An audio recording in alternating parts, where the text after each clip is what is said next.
Kuliner Indonesia kaya akan rempah dan selalu membuat masakan terasa lebih lezat ya. Kenikmatan kuliner Indonesia pun mendapat tempat di hati masyarakat internasional. Coto Makassar adalah salah satunya. Rasa nikmat Coto Makassar menginspirasi seorang bule Norwegia untuk menciptakan lagu. Bule bernama Casey Cooper ini menulis lagu mengenai bagaimana nikmatnya menyantap Coto Makassar yang merupakan kuliner khas dari Sulawesi Selatan.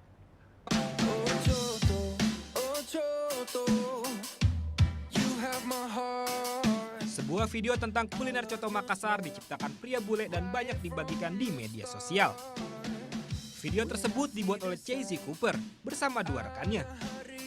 Video dengan lirik Coto habis hatiku sakit itu saat ini sudah ditonton lebih dari 40.000 kali di YouTube dan mendapat respon positif dari banyak warganet.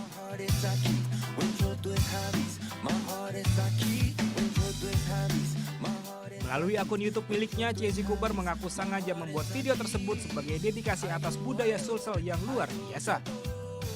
Casey mengaku sempat mengunjungi Indonesia yang sangat luar biasa.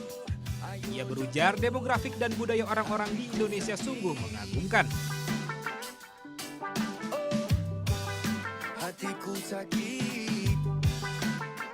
Video tersebut berisi tentang lagu dalam bahasa Inggris campur bahasa Indonesia. Casey menghabiskan waktu kurang lebih sebulan untuk menggarap video tersebut bersama dua rekannya, Seth Conry dan Josh Stanford. Bukan cuma itu, Casey juga menggunakan warga Makassar untuk mengisi video tersebut dan menggunakan latar tempat Coto Haji tayang di Jalan Hasanuddin.